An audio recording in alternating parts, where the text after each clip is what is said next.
When you get the feedback from the check-in, how does that shift what you do in the classroom now as opposed to what you might have done previously? Like, are you seeing, I guess my question is, based on your use of Clarify Ed, is that shifting how you're teaching and interacting with students? And if it is, what's an example of how it's shifted?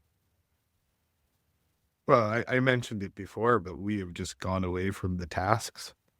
I'm we're getting big into the building thinking classrooms here too, and I've been loving to use this with Clarify Ed.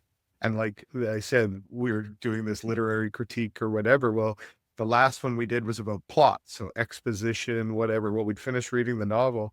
We divided the kids up into groups, and I said, okay, write out the exposition, the initial incident, the climax, the rising action, write out all the points. And I sent a video to one of our superintendents and said, I've never had my 10, 11, 12 this engaged in learning.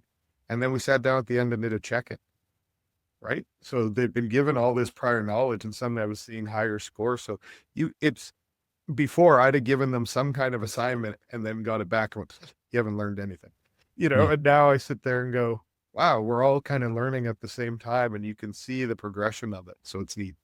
Yeah, I would agree 100%. Like the whole, giving worksheets or working out of a textbook, like when you have the learning intention and the success criteria and the examples and the questions, well, you can just, use those and do some more building thinking classroom type activities and stuff like that.